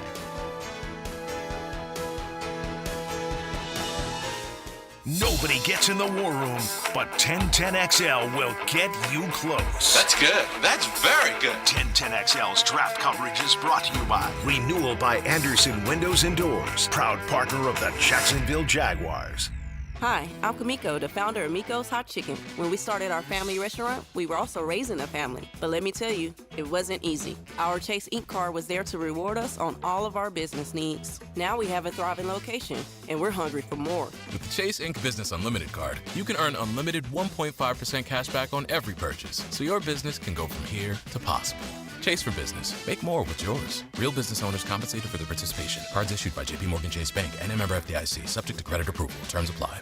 Keeping your body healthy and active leads to a more vibrant life. A great place to do that is the First Coast YMCA. The Y is equipped with state-of-the-art cardio and strength equipment, plus group exercise studios where trainers host activities like yoga, Zumba, and cycling sessions. The full-court basketball gym and indoor 5-lane swimming pool are open year-round. The Kid Zone can keep an eye on your kids while you work on that dad bod. And it's all available with your family membership. Learn more at fcymca.org. Men suffering from ED or PE, you'll see instant results on your first visit at Prime Men's Medical Center. For a limited time, your initial consultation and first treatment are totally free. You'll even get a gift that enhances performance in the bedroom. Call 904-664-8217. I spray and scrub, but the soap scum in my bathtub is still there. I spray and scrub, but the burnt sauce on my stovetop sticks around. Sprays can leave grime behind, but new Mr. Clean Ultra Foamy Magic Eraser combines the scrubbing power of an eraser with the cleaning power of Dawn to melt away tough messes on contact. Just wet, squeeze, and erase. Stop spraying, start erasing, and clean with more magic than ever with new Ultra Foamy Magic Eraser. Mr. Clean, Mr. Clean. Have you been dreaming of enhancing your living space with top quality custom windows and doors? Well, now's the 30-day spring sale with Renewal by Andersen. Save $300 on every window, $825 on all patio doors. Plus, no money down, no payments, and no interest for 12 months. This offer expires April 30th and restrictions apply. Renewal by Andersen, a better way to a better window. Visit rbafla.com. License number CGC 1527613. Hey, sports fans, this is Hayes Carlyon from MyBookie. Look, we've all been there before. A weekend trip to the casino canceled because real life came calling. Well, MyBookie's new and improved online casino is here to change the game. Dive into a truly realistic casino experience featuring the latest in slots, progressive jackpots, and live dealer action, all from the comfort of your own home. I love the live casino. The roulette is awesome. It's so easy and so much fun. Just go to MyBookie and click Live Casino at the top. You'll find live dealers ready to deal or spin just like you're at the casino. The MyBookie Casino provides a Las Vegas experience when the action is in your hands. Start at MyBookie today with a generous sign-up bonus using promo code 1010XL, and a revamped loyalty program ensures a host of exclusive VIP perks. So sign up and hit the casino with promo code 1010XL. The more you play, the more you win. Only with MyBookie. 1010XL is presented by Farah and Farah, exclusive injury law firm of the Jacksonville Jaguars. Protecting you and your family. Call 396-5555. Jacksonville. Let's ring up another guest on the All-Pro Roofing phone line. Back here on 1010XL and 92.5 FM in the city of Jacksonville, your home for the Jacksonville Jaguars, and we are glad you are with us. Of course, Jacksonville, the 17th pick in round number 1 on Thursday night. It's been a very eventful offseason already for the Jaguars, and they have 8 picks as we're talking right now heading into this weekend's NFL draft. With that, Dave Kluge of Football Guys, always kind enough to give us some time here on 1010XL. Dave, it's been a little while, man. How are you? Doing great. Yeah, got a little busy here with some real world stuff. I think the last time we talked was right around free agency, but we got a lot more to talk about with the draft just a few days away here now. Yeah, it's been a busy offseason for the Jaguars. You and I talked prior to free agency. We had a lot of questions at the time, didn't have a lot of answers. Now we have a lot of those answers. Dave, before we get into the draft, man, when you look at it from a totality standpoint, what the Jaguars did and in some instances did not do over the last couple of months, what's your thought on the way the roster looks right now? It was quiet for them, and we'll talk about addressing some of these needs in the draft here, but it seems like the jury is still out, at least from a national standpoint, on Trevor Lawrence, and I think that some of us football nerds who get deep into the weeds here and look at the numbers think that Trevor Lawrence is a good quarterback, but I don't know if that's really the public opinion around the nation right now. And I think a lot of people were hoping that they would kind of make one of these all-in moves, go after one of the big available receivers, or maybe move up in the draft to get one of these big three. And they've been a little bit stagnant so far, but I don't think that it is necessarily a bad thing. I think the Jaguars, despite still having some holes on the roster, I think that they're in a decent spot going into 2024. You look at the skill positions. Obviously, Calvin Ridley gone, Gabe Davis and Christian Kirk is healthy, Zay Jones is healthy, of course, Evan Ingram, Travis Etienne. With the skill position players around Trevor Lawrence, Dave, do the Jaguars have enough to win in 24, or is that a big position of need heading into Thursday night? I think that they could. I don't think that there's slouches by any means, but with that 17th pick, and I'm sure, again, I'm not super plugged into the Jacksonville beat. I hear what I hear, but Brian Thomas just makes so much sense to me at 17. He plays such a similar role to what they lost in Calvin Ridley, and really, I think with Calvin Ridley, they were kind of trying to fit a square peg into a round hole by asking him to stretch defenses vertically, run the majority of his routes downfield. And that is actually what Brian Thomas's bread and butter is getting deep. So you've already got Etienne, who can do his stuff behind the line of scrimmage. You got Evan Ingram and Christian Kirk, who can work the middle of the field on the short and intermediate routes. And then I feel like Brian Thomas fits in perfectly to play that wide receiver role that can stretch defenses out a little bit. So, I think they could get by with Zay Jones in that spot. the struggle with Zay Jones, of course, has always been health, and relying on Zay Jones now going into his 6th or 7th year, expecting him to stay healthy for a full 17 games is quite a big ask. So it wouldn't shock me if they use that 17 pick to vacate or fill the role that was vacated by Calvin Ridley. Dave Kluge of Football Guys here with us on 1010XL in Jacksonville. I want to get back into Brian Thomas in a moment, but you have done this for a long time. Here locally, Dave, we're higher on the Gabe Davis signing than what's being talked about nationally. In fact, nationally, that got panned a little bit. What is your thought on Gabe Davis coming to Jacksonville? I think he's a bit of a one-trick pony. There was always hope that he could develop into something better than I think the player that he is. And I think so much of our expectations for Gabe Davis were clouded by that 4-touchdown game in the playoffs just a few years ago. Obviously, last year he had the ankle injury, and that really kind of set him back a little bit. I think that for real life, he can do some things that you want to see on a football field when it comes to getting deep and using speed to get behind defenses. As far as my projections for the 2024 season, though, kind of looking at him as the 4th option on the offense right now behind Kirk, Ingram, and Etienne. And you mentioned Brian Thomas, and I saw you tweeting about this earlier, the Jaguars and Brian Thomas. You like the combination there. Is there a player comp? I mean, I'm assuming most Jaguar fans have seen Brian Thomas from his days at LSU, but when you look at him, is there somebody, whether a former LSU player or whomever, that you can say, yeah, Brian Thomas kind of reminds me of said player? I don't get super deep into comps because everybody's going to kind of nitpick them a little bit here and there. It's tough for me to comp him to one player specifically. I feel like a lot of these tall speedsters, everybody always wants to make the comp to Randy Moss, but I just think that's such a lofty and unrealistic comparison. I've heard the Martavis Bryant one thrown around quite a bit, and I do like that. He lacks some of the refinement you want to see in the shorter to intermediate parts of the field, but he does have that speed to really get deep. I don't do player comps specifically, so you're putting me on the spot a little bit with this one right here. Dave Kluge of Football Guys. No, and the reason I bring it up is people see Justin Jefferson, right? And people see Jamar Chase. And I don't think Brian Thomas is that, but I don't think he's Terrence Marshall either. I mean, LSU's had a lot of wide receivers, and I'm just curious, in your opinion, is Brian Thomas going to be more on the side?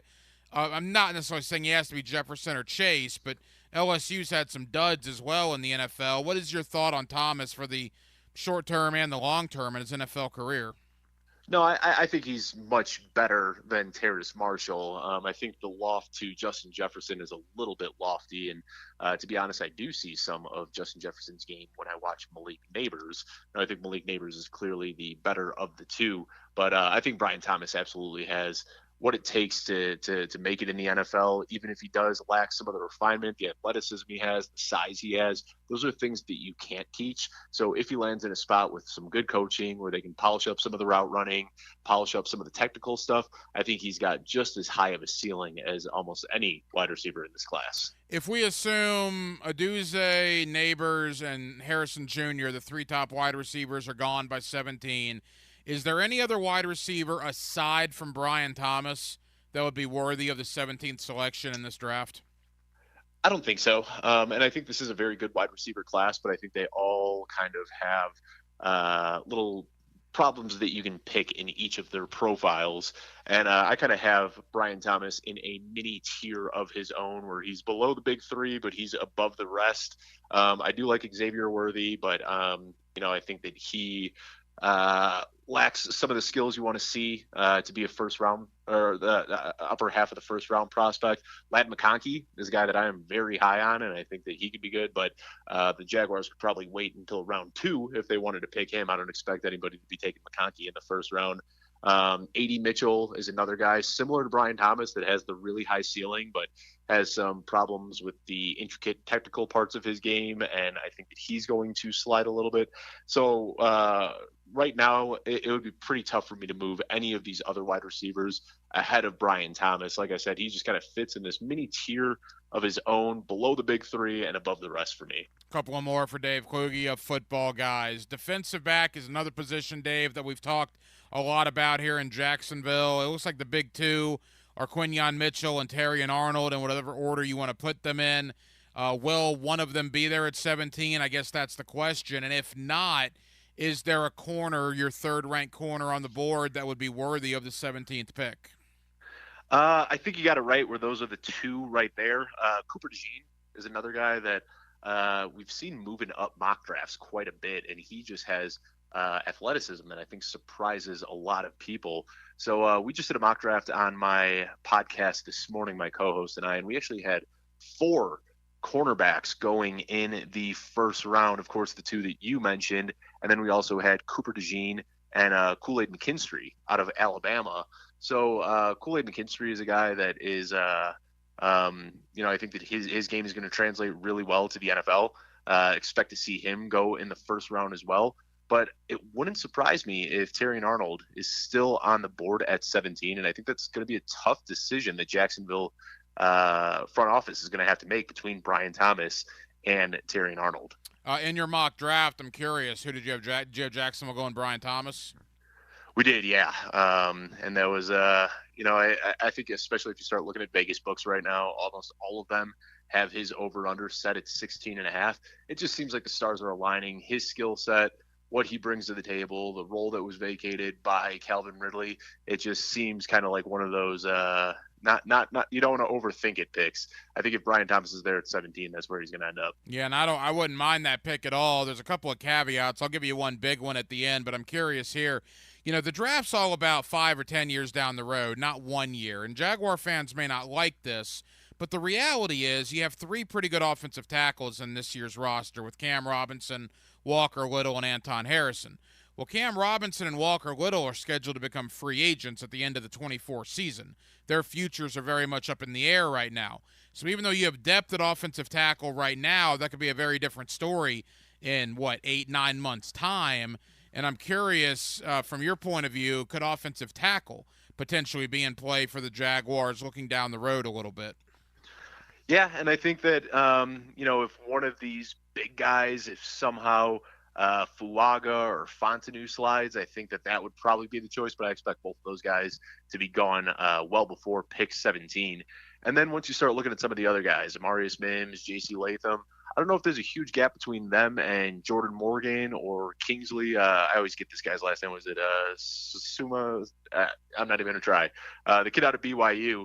They're going to be available in round 2, and I think that the Jags might have an opportunity to get them at 48. So I think that they probably will look at offensive line in the second round, maybe even the third-round comp pick that they picked up along the way. But I think as far as the 2 that you'd want in round 1, I don't expect either of them to be making it to 17. My caveat, Dave, and I agree with Brian Thomas. I also think corner is going to be a very interesting pick if Mitchell or if Arnold are there at 17.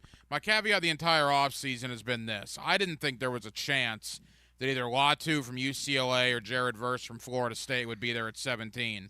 But the more mock drafts that you see, particularly recently, more quarterbacks are going in the top 16. Wide receivers, offensive tackles. It's pushing these defensive guys down the board a little bit.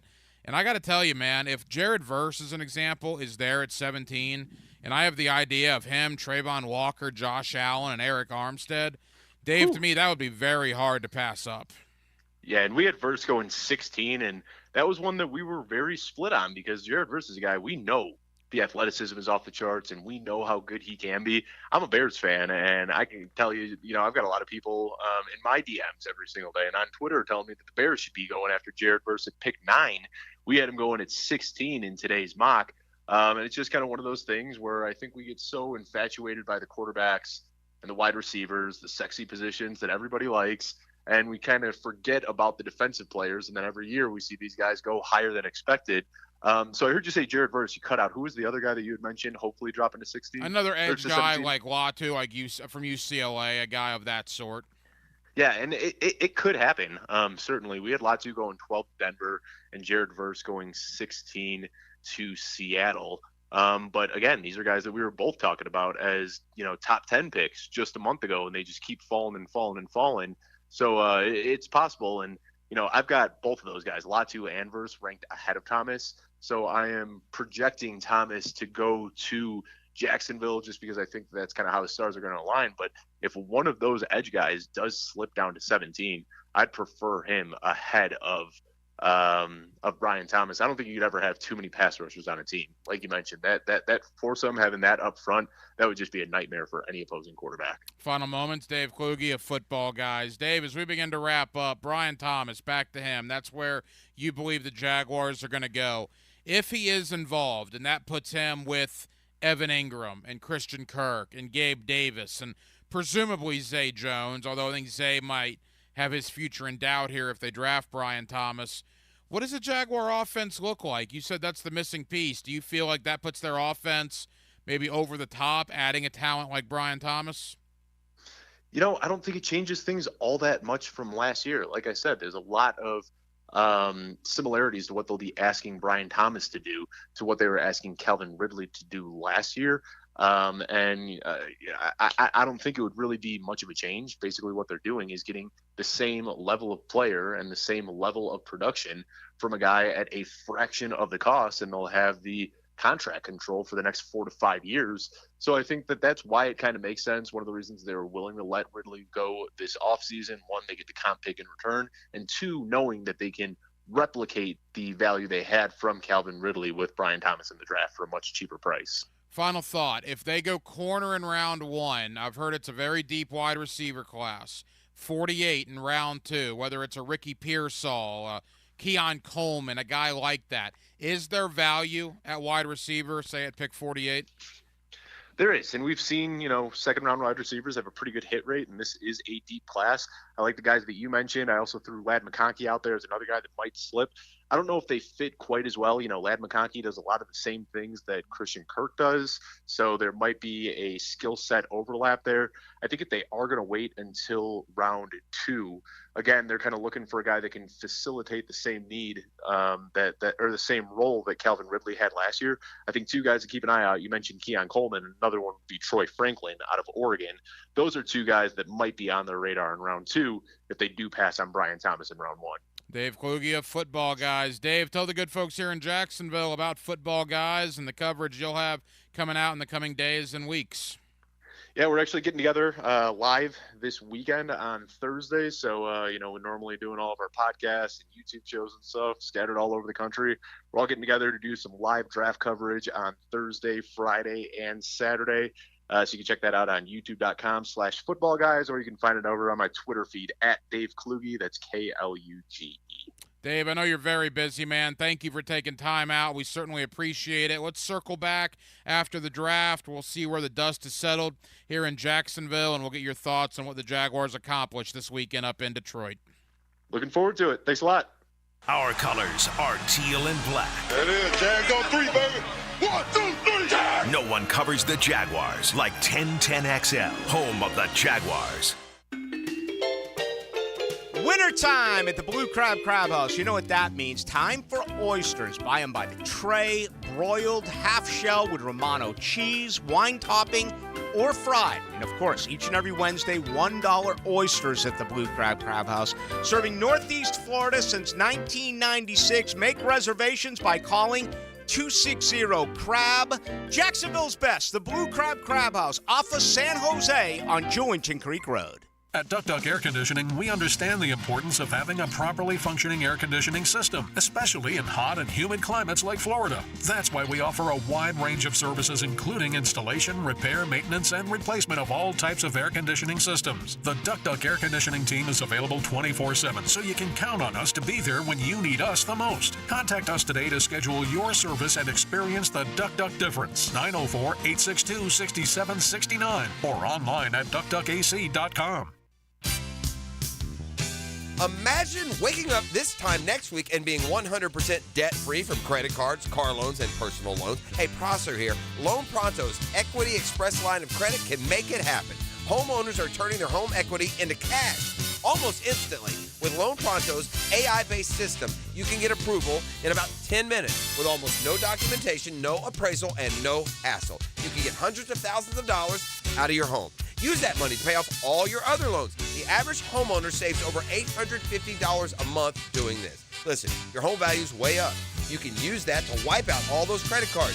Get some money for a home improvement. Literally, hundreds of thousands are at your fingertips, and approval is just minutes away. So call now, 904-999-1508.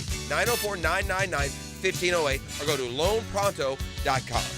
NMLS 1661781, subject to lender approval, equal housing lender.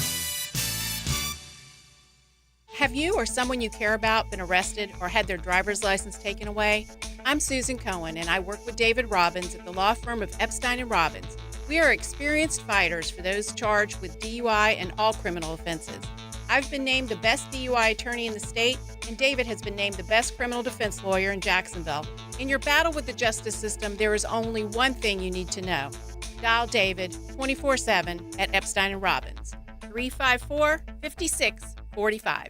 He's not Pistol Pete, he's Pete Prisco. Been on the wanted list almost 20 years. CBS Sports senior NFL writer Pete Prisco joins the Frangie Show Friday afternoons on 1010XL. Brought to you by Showtime Sports Cards and Collectibles.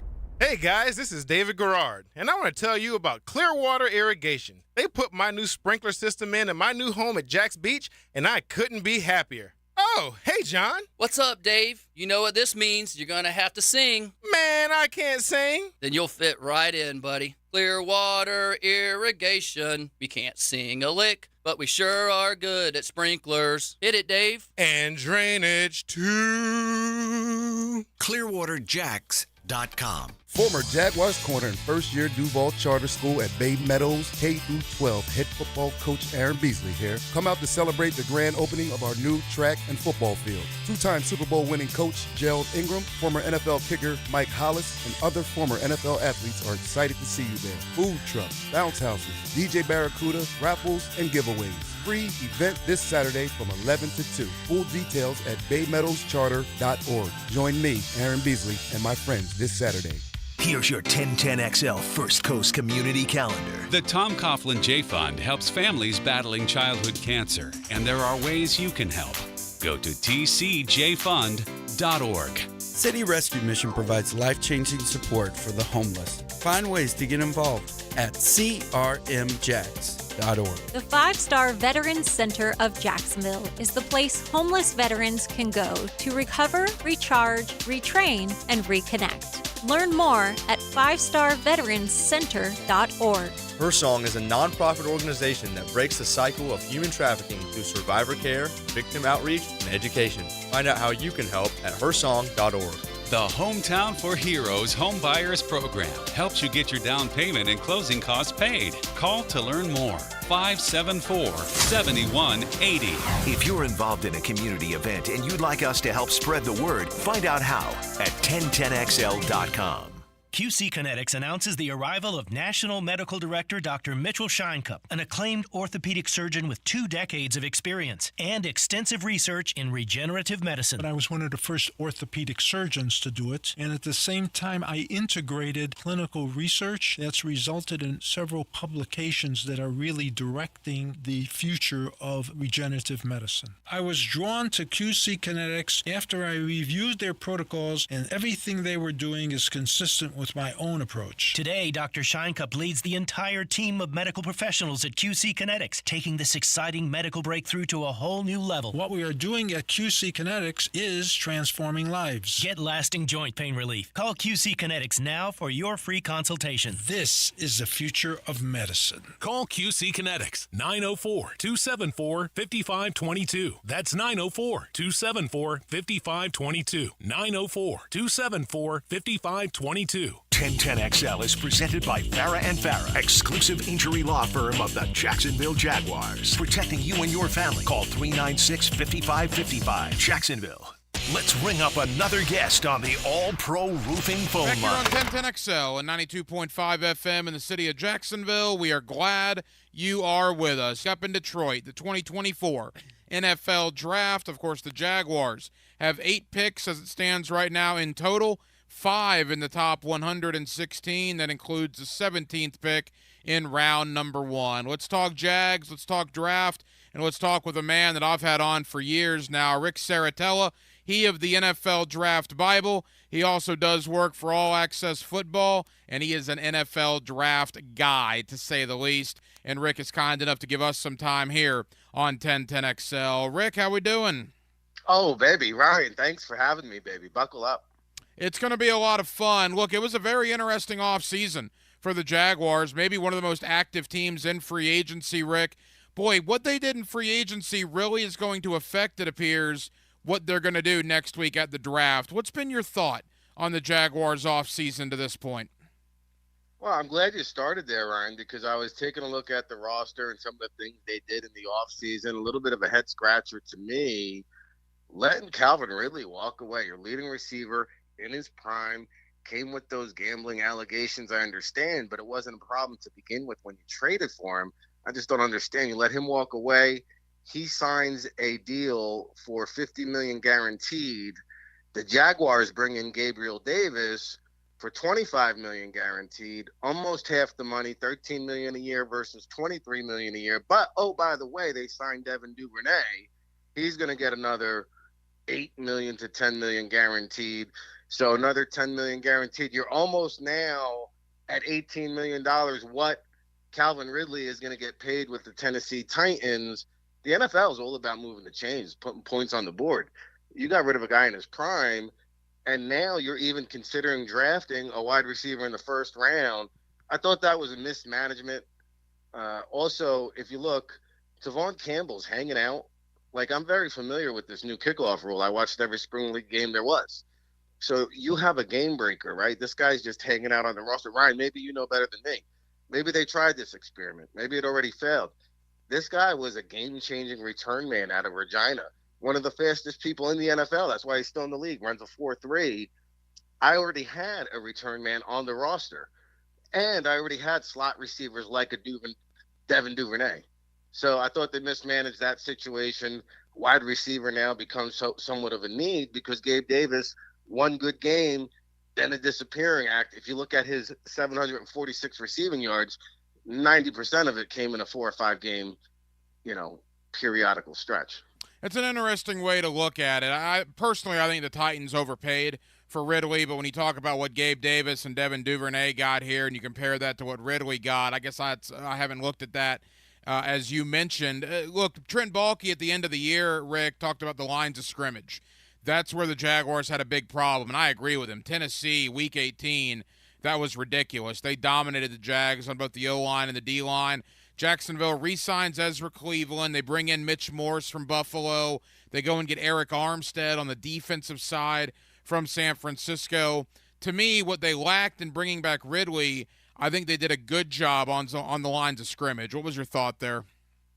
No, I think you make some valid points, and they've always believed in building from the inside out, so I think they needed to firm that up. I think they'll continue to look to address those areas again in the draft and double down on it as well. So I do like Mitch Morse, a solid man in the middle. Armstead, just a big presence up front. You put him next to or opposite of Josh Allen and let them kind of do the tango and run some stunts inside, outside type of thing with Trayvon Walker. I think you can get creative. Darnell Savage, I thought he had a streaky career up and down a little bit there in Green Bay. I'm a big fan of Andre Sisco. I'm not sure what his durability was last season. I know he's kind of been injured. They have some insurance there in Wingard, so there's some good safety, security depth there. The secondary, however, is probably where I would go with their first-round pick. You mentioned number 17 overall. I think the secondary needs to continue to stack there. Rick Saratella is the creator of the NFL Draft Bible. You can also check him out at All Access Football covering the draft. This is his time of year, and we appreciate his time with us here on 1010XL in Jacksonville. Rick, when you look at the draft, right, let's talk about wide receiver first. We'll get to corner in a second. The two names that you see associated with Jacksonville at 17, unless they move up, is Brian Thomas out of LSU and A.D. Mitchell out of Texas. Your thoughts on both guys, and if both guys are there at 17, who would you like more for the Jaguars?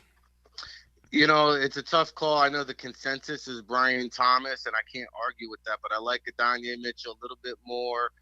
When you talk about the size, speed, athleticism, ironically enough, they were tested and measured very similar at the combine. But if you take a look at the explosiveness, that's where I give the slight edge to Mitchell, the 1.45 10-yard split. I believe that is the fastest amongst any wide receiver in the NFL draft, including Xavier Worthy. Also, you take a look at the 11.4 broad jump. Okay, those are superior numbers. That tells me he has short area explosiveness at 6'2", 205. I think this guy has an opportunity to really be the number 2 wide receiver, and people don't realize that. Cornerback is also a position, Rick, that you hear associated with Jacksonville. You alluded to it earlier. Now, conventional thinking is that Quinyon Mitchell from Toledo and Terrion Arnold out of Alabama, the top 2 corners, may be gone at 17. In a hypothetical scenario, if they are gone, Rick, who do you have as number 3, and would that player warrant a pick at 17? Well, I would pump the brakes with that cornerback logic, because can you find a defensive player that's going to be taken in the top 10, Ryan? Maybe number 8 at Atlanta, but maybe they trade back. Maybe there's not a defensive player taken in the top 10. And I think the edge rushers might be coming off the board first. So I think there's a very good chance that either Quinyon Mitchell or Terrion Arnold could be there for the Jaguars. Now, if it's Quinyon Mitchell from Toledo, that fits the DNA of the one Doug Peterson at 6'1", $195, fast, physical. I don't think there's any question who the number 1 corner is. It's Quinyon Mitchell all day. I'm a big fan of Terrion Arnold, but Quinyon Mitchell is just bigger, stronger, faster. And I tell this story a lot. You know, I get the privilege to visit a lot of training camps. Haven't been to one of Doug Peterson's training camps in Jacksonville yet. I will be this year. But when he was in Philadelphia and I was touring the country and visiting all these training camps, nobody, maybe Bill Belichick, but nobody hits harder and more than Doug Peterson. Quinyon Mitchell is the physical type of cornerback that Peterson salivates over. Couple of more for Rick Saratella, the creator of the NFL Draft Bible. It's interesting you say the corners at 17. I would love that scenario. Another scenario is the edge rusher. And look, based on your logic, I think I know where you're going to go with this. I would love a chance at Jared Verse if I'm the Jaguars, because there's a lot of mock drafts out there that have Verse available at 17, which quite frankly, Rick, I can't believe. I thought he would be a top 12, certainly a top 15 selection. Ultimately, he still may be. But man alive, I understand that might not be a pressing need with Walker and Allen and Armstead. But if Jared Verse is sitting in your lap at 17, boy, isn't that something you have to think about if you're Doug Peterson, Trent Baalke, and the Jaguars? No doubt about it. I mean, we got to remember when Jacksonville was at its pinnacle, it was Saxonville. And you can never have enough pass rushers. And injecting a guy like Jared Verse, who's a incredible pass rusher, unique athlete, can play with his hand in the dirt, has some bend to him, and is a proven commodity at the Power 5 level coming from the great Albany Dane program. No doubt, Jared Verse is an option. I think Latu is the wild card, right? Because I do believe Dallas Turner will be the first edge rusher off the board. And then Latu, you know, a guy that was medically retired at one point due to a neck injury. I thought he was underwhelming personally at the Senior Bowl. You're hearing he may slide. You're hearing he could be the first pass rusher off the board. If he's the number 2, well, then there's a very good chance that Jared Verse is hanging out at number 17. Rick, while we're talking about that, Trayvon Walker last year, amidst the collapse at the end of the year, losing 5 out of 6, that got all the headlines. But I got to tell you, Trayvon Walker to me found something at the end of last year. I think 8 of his 10 sacks came in the last 6 or 7 games of the year. What's your thought on Trayvon Walker entering year number 3 of his career? I like the development. I kind of questioned the move at first, but it's grown on me, Ryan, especially the way they've constructed that front 7. You mentioned Armstead is a big body. You got Josh Allen coming at you. So you got guys taking up space. I mean, Harris Robertson, I mean, that's another guy. He's a kind of under the radar guy, another big body guy. I was a fan of Davon Hamilton. I thought they got premium value because he had that heart murmur coming out of the draft. So, like, you look at their front 7, they got big, space-eating guys that can set the edge against the run and get after the quarterback. And I think you could do a lot of mix and matching, and adding a guy like a Verse would be very intriguing. So, Rick, as we begin to wrap up, pick 17, corner and wide receiver, that's what everybody's talking about. And I want to get your thoughts there in 1 second. Offensive tackle, though, I want to bring to your attention. The Jaguars in 2024 have a decent amount of depth, right? Anton Harrison from last year, Cam Robinson, and Walker Little. But after the 24 season, Robinson is a free agent. Walker Little is a free agent. Do you think it's plausible Jacksonville may look at the offensive tackle position because there is uncertainty in the futures of Robinson and Little? And if they are looking offensive tackle at 17, who is the guy you like in that spot? I do believe they'll take a good hard look at it, especially with Robinson, who does have some injury history there. So I thought about this. Like, there's a scenario now where Talise Fuega from Oregon State is number 2 offensive tackle on some people's bid board. There may be a chance that Fashanu out of Penn State, who pulled his hamstring at the combine, was limited at his pro day, was there, kind of some of that luster is worn off. The shine is not as glamorous from the Penn State offensive tackle. I think he's a dark horse candidate to be there at 17. And if you're sticking to the best player available model, I think Fashanu would be the guy that you just hope and pray slides to you. All right, Rick, you've been talking mock drafts, regular drafts, any type of drafts for weeks and months on end. It comes to fruition next week up in Detroit, Thursday, Friday, Saturday, at pick 17, based on everything we've talked about for the last 12 or so minutes. In what direction would you like to see the Jaguars go? I'm going to do cartwheels. I'm going to say Quinyon Mitchell, coming out of the mid-major program there, Toledo, maybe slides a little bit more than he should. And I think he's the lockdown corner they need to plug and play into that defense. Run that card up there, Ryan. It's Quinyon Mitchell. That would be great, considering the Texans now with Stephon Diggs and all that talent, Tennessee with Calvin Ridley and DeAndre Hopkins. So you need corners. There's no question about that. Rick, you're the creator of the NFL Draft Bible, but I know you're also with a website covering the draft. Tell people here in Jacksonville where they can find your work in the days leading up to the NFL Draft.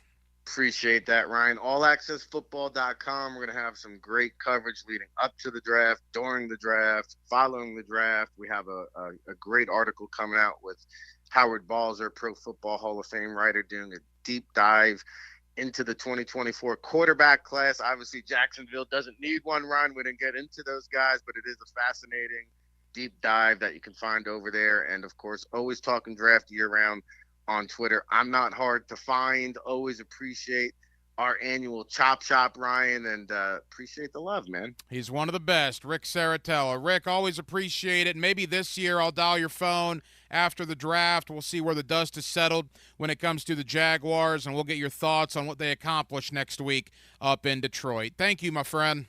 Thank you, brother. And thank you to Rick Sarantella of the NFL Draft Bible, also All Access Football, for joining us here on Hacker After Dark. And what was a crazy busy NFL Draft Eve edition tonight. We emptied it all. We did a ton of interviews this week. You heard a lot of them on Monday, a lot of them on Tuesday, and you heard a ton of them tonight. I certainly want to thank everybody that has spent the last 3 months with us, quite frankly, getting ready for the draft, but certainly those that spent the last couple of days with us, including tonight, Rick Sarantella of the NFL Draft Bible. Thank you to Tony Catalina of Pro Football Network for stopping by the program this evening. Dave Kluge of Football Guys. Always enjoy the conversation with Dave. We also had Shane Hallam of DraftCountdown.com. You know, that's one of my favorite websites and has been forever, getting ready for the draft.